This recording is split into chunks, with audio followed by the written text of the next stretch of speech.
Sumuko na ang driver ng SUV na nang hit and run umano sa tauhan ng Highway Patrol Group sa South Luzon Expressway o SLEX. Sasampahan siya ng reklamo at posibleng bawian ng lisensya. Nakatutok si June Veneracion.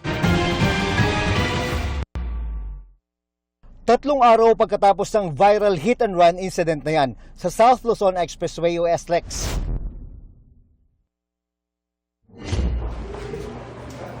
Voluntaryong sumuko ang driver ng SUV sa headquarters ng Highway Patrol Group o HPG. Sinamahan ng kanyang mga magulang ang 21 anyos sa driver. Nakaharap niya ang nabangga niyang tauhan ng HPG na si Patrolman Jeric Ayaay. So, humingi siya ng pasensya at the parent, together with the driver, planning to issue a public apology about this incident. Ilan pang video ang nakalap umano ng HPG na nagpapakitang mabilis at palipat-lipat ng lane ng SUV bago pa makabanggaan ng police na rider. Sabi umano ng driver sa HPG, hindi niya sinadya ang nangyari. Bago ang pagsuko, naunang natunton at na-recover ng HPG ang puting SUV sa isang talyer sa Antipolo City kung saan ipinapaayos ang nasirang bahagi ng sasakyan. Ibinibenta na rin daw online ang SUV bago pa man nangyari ang hit and run. Sabi ng HPG, sasampahan ng reklamong reckless imprudence resulting in physical injuries and damage to property at abandonment of one's victim ang driver. Nakatakot, nakalalitan. So, yung instinct ba na pagka-involved accident, yun naman yung gusto natin. So, still, sinabihan pa rin na, nalaman ang accountability sa nagawa niya, tinakbuhan na, na-aggregate lang. Bukod sa pagsasampa ng mga reklamong kriminal, inirekomenda rin ng PNP-HPG sa Land Transportation Office na bawian ng lisensya ang nakabanggang motorista. June Veneracion, nakatutok, 24 oras. Nasagip ang 15 babae na ibinubugaw sa resort sa Laguna. 2 suspect ang inaresto kabilang ang nambiktima ng kanya mismong kapatid. Nakatutok si John Consulta. Exclusive!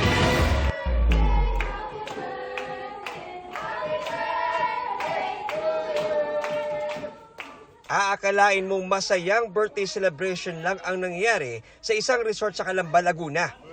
Yun pala, sa may tabing pool, nagkakabayaran na para sa mga nilalakong babae ng katransaksyon na bugaw. Nang makompleto na ang bayad, ay inaaresto ng National Bureau of Investigation sa salang paglabag sa Anti-Human Trafficking in Person Act of 2020. arestado ang 2 bugaw na target ng NBI. Ayon sa NBI, sa 15 nasagip, 8 ang menor de edad at ang isa sa mga batang na-rescue, kapatid pa mismo ng isa sa mga bugaw na inaresto ng mga ahente. Dinala sila doon sa isang resort dito sa Calamba at ipinakita yung mga babae na nagdala sila ng maraming mga babae, mga minor, pa-traffic itong mga bata na ito for sexual purpose. Malaking trauma ang mararamdaman ng mga biktima ng human trafficking. At exposed sila sa danger, no? Pwedeng physically maabuso, pwedeng masaktan, hindi po ba? Exploited talaga kasi yung presyo nito, 7,000 yung offer, yung 5,000 yung binibigay dun sa biktima, tapos 2,000 dun sa pinakambugaw, ano? Wala pang pahayag ang 2 inarestong suspect na ininquest na sa reklamong qualified trafficking na walang piyansa. John Consulta, nakatutok, 24 oras. Bago ang magnitude 7.8 na lindol sa Mindanao nitong Lunes, may na-monitor ng mahigit 3,000 mahihina at sunod-sunod na lindol o earthquake swarm ang isang grupo ng scientists mula sa PHIVOLCS. Naitalayan mula 2025 hanggang nito lamang January 2026. Nakatutok si Rafi Tima.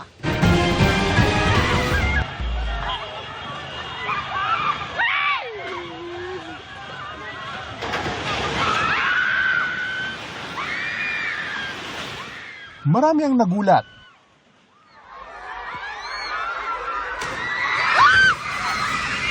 Marami ang natakot.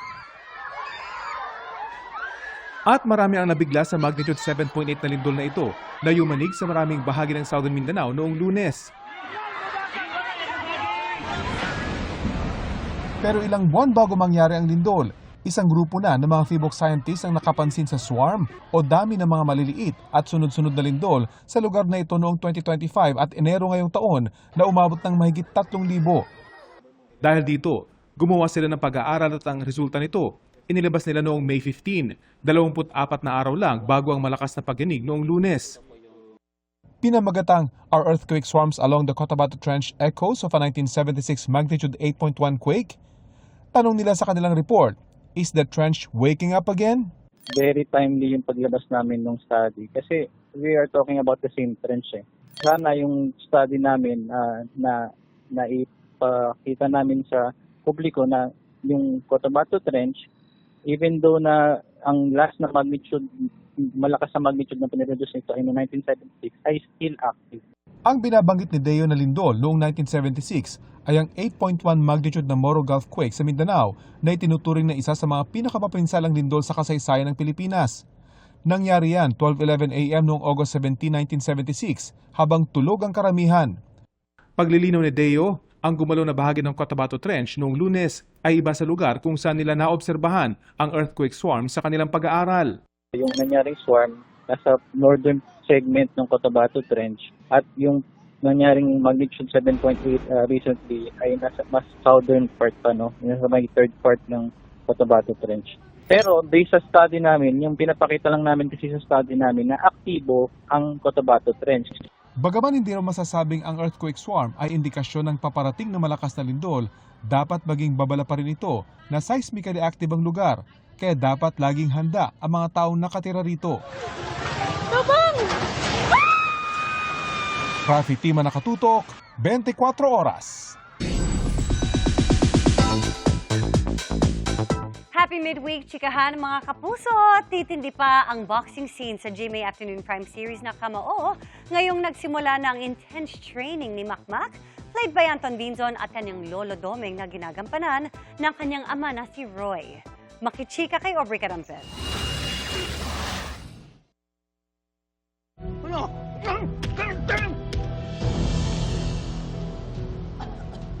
Wala kang karapatang magsalita sa akin ng ganyan!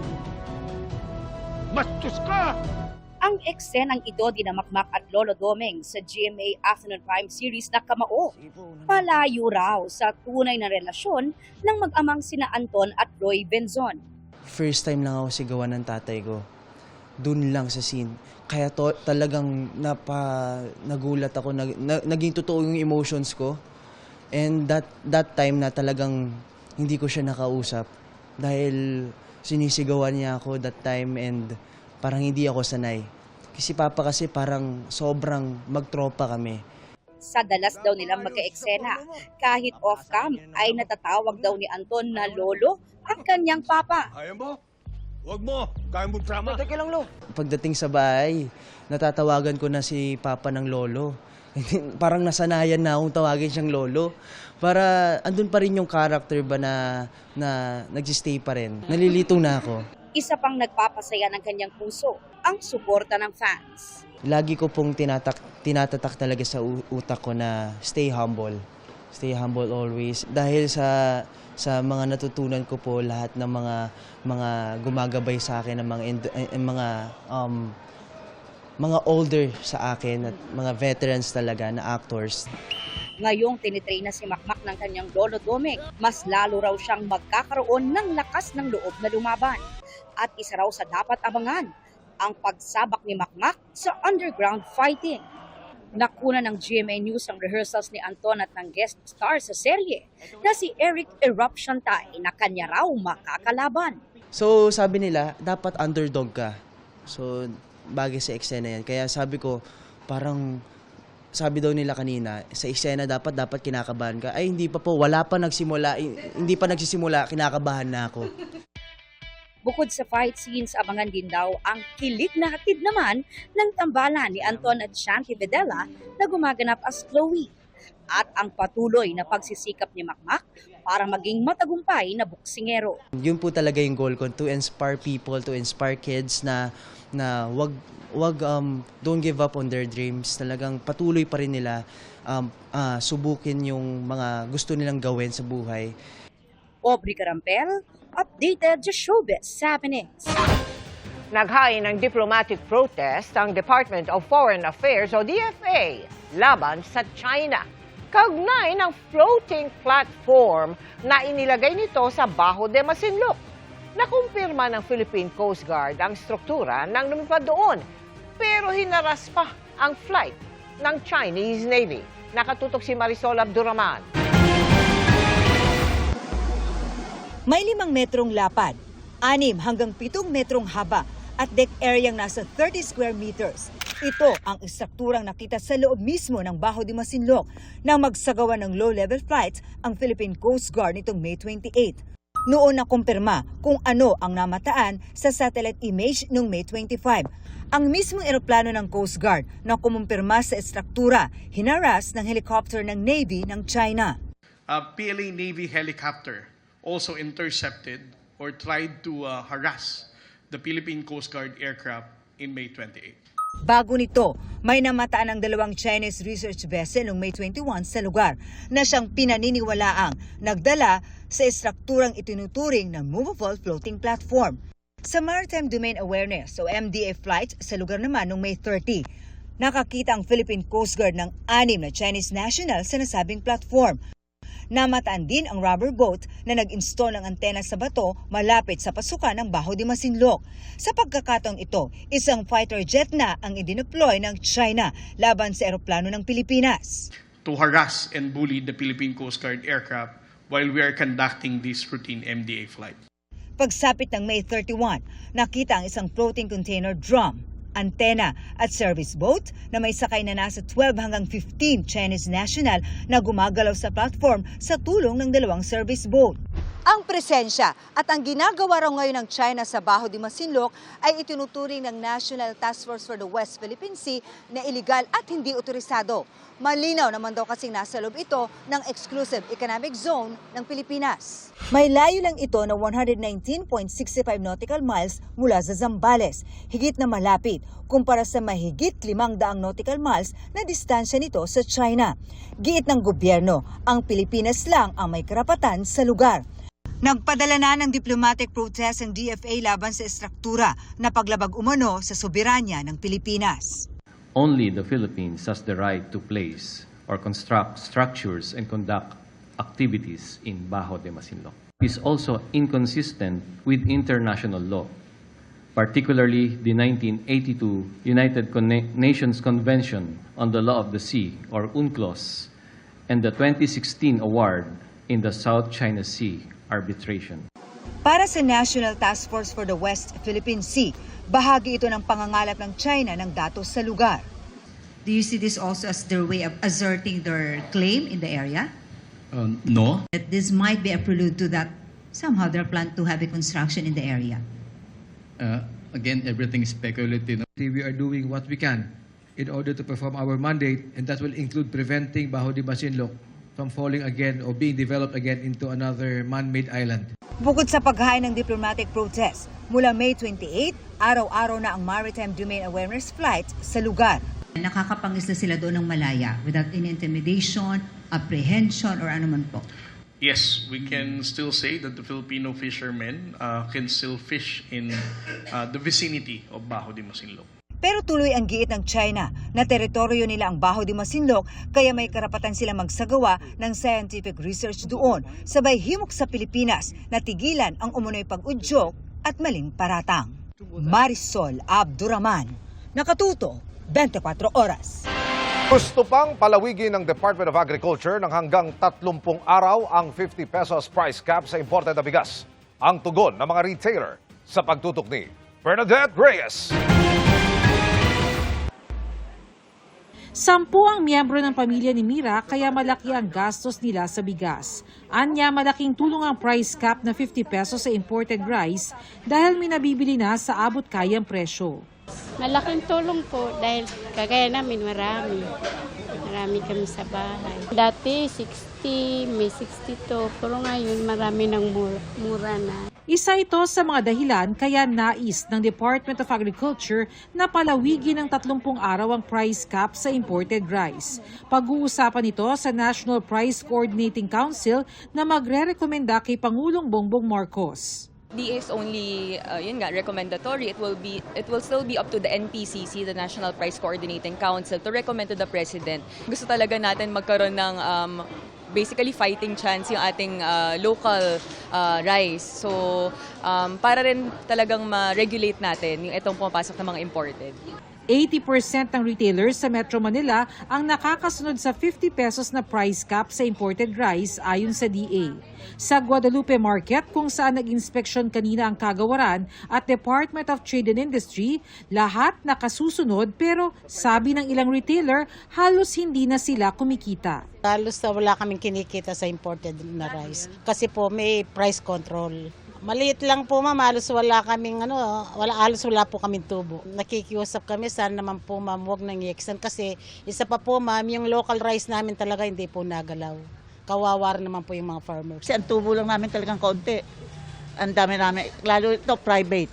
Siyempre, ang bayad ng pwesto, katulong, pagkain, lahat. Magbigay sila ng mas mababang presyo. Yun. Yung magiging kumbaga sa alternative. Taasan ng konti, leche 50, 55, pwede, mag-extend sila. Samantala, tumaas ang presyo ng ilang brand ng canned sardines mula 50 centavos hanggang 6 pesos depende sa brand. Kaya si Editha dumidiskarte para mapagkasyang isang latang sardinas sa kanyang pamilya. Paparamihin mo, lalagyan mo ng gulay or kung miswa, mga ganon, para magkasya.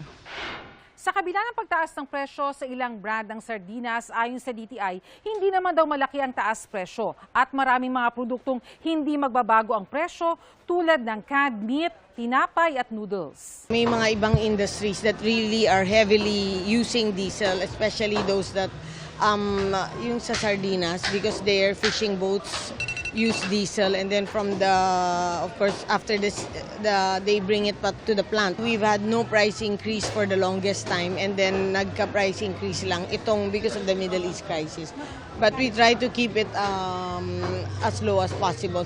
Bernadette Reyes, Nakatutok, 24 Oras. Taking her time sa ngayon, si Sparkle star Ara San Agustin sa usaping pag-aasawa at pagkakaroon ng anak. Pero aminado siyang napag-uusapan na nila ito ng kanyang long-time boyfriend. Yan ang chika ni Aubrey Carampel.